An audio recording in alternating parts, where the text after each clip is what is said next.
မင်္ဂလာပါရှင်ဒီနေ့တော့ရဲရွရွယ်အရသာလေးနဲ့စားလို့ကောင်းတဲ့ရဲရွရွယ်ငဖယ်လေးချက်လေးကိုမျှဝေပေးသွားမှာဖြစ်ပါတယ်အရင်ဆုံးရဲရွရွက်တွေကိုတေချာရွေးချယ်ပြီးတော့ရေစင်အောင်ဆေးကြောပေးပါမယ်ဆေးပြီးတဲ့ရဲရွရွက်တွေကိုနေရင်နွေးပူထဲမှာနည်းငယ်ပြုတ်ပေးပါမယ်ရဲရွရွက်ကတဘာဝအတိုင်းအနည်းငယ်ခါတဲ့အရသာရှိတာကြောင့်အရန်ခါတာမကြိုက်တဲ့သူတွေကပြုတ်ပြီးရင်ရေပြန်ဆေးပေးလို့ရပါတယ်ရဲရွရွက်ပြုတ်နေစင်မှာငဖယ်ကိုပြင်ဆင်ပါမယ်ငဖယ်ကိုညံ့ညက်လေးဆေးဆေးလေးဖြစ်တဲ့အထိချောင်းပေးပြီးတော့ငဖယ်ဆေးလာပြီဆိုရင်ဂျင်းနဲ့စက်တူပြူအရေကိုညစ်ပြီးတော့ထည့်ပေးပါမယ်ဒီလိုညစ်ထည့်ပေးခြင်းအပြင်ငညီနဲ့ကိုရောစေပြီးတော့ပုံမွှေးစေပါတယ်ပြီးရင်တော့ဒီထောင်းထားတဲ့ငဖယ်လေးတွေကိုကျမကတော့ငဖယ်မစစ်ဘူးပေါ့နော်ငဖယ်ကတကယ်လို့ဆိုအစစ်ရရင်တော့ပိုကောင်းတယ်ဒါပေမဲ့ကျမရဲ့ငါကကြတော့ငဖယ်နဲ့ဒီငချစ်နဲ့ရောထားတဲ့ပုံပါပဲပြီးတော့ရင်ဒီပြုတ်ထားတဲ့ရဲရွက်တွေကိုတေချာတန့်စင်ပြီးတော့6လေးဖြစ်သွားပြီဆိုရင်ငဖယ်ကိုဒီရဲရွက်ပုံကိုပြန်ပြီးတော့ဒီလိုလေးကတ်လိုက်ပါမယ်ကိုကကြတော့ရဲရွက်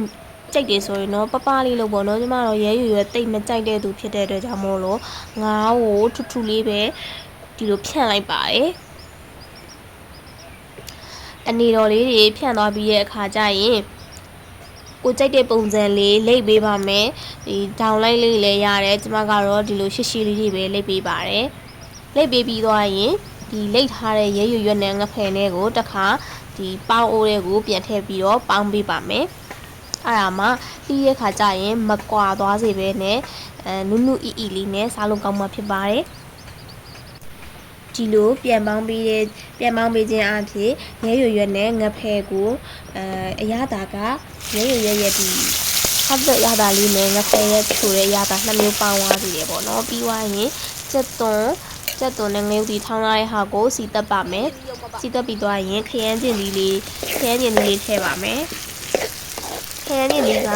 ကိုင်းခရမ်းကျင်လေးဆိုတော့ပိုကောင်းတယ်ပေါ့နော်သူကကြတော့အနှစ်ပိုရတယ်ဒီခရမ်းကျင်လေးကြတော့ကျွန်မခရမ်းကျင်လေးကတေးပြီးအခွန်ပါတဲ့အခါကျတော့အနှစ်သိမ့်နေရပေါ့နော်ပြီးသွားရင်သူ့ကိုအနှစ်ရတဲ့ဒီနူးအီအောင်ချက်ပါမယ်နူးအီဝါပြီဆိုရင်တော့ဒီကိုကြိုက်တဲ့ပုံစံလှီးထားတယ်ပေါ့နော်စောစောပေါင်းထားတဲ့ဟာတွေကိုတီးထားတဲ့ဒီရဲရွယ်ငဖယ်လေးကိုထည့်ပါမယ်ထည့်ပြီးသွားရင်အရသာလေးစိတ်ဝင်ထားတဲ့အထီကိုဒီချာလေးစိတ်ရှည်ရှည်နဲ့လုံးပေးပါမယ်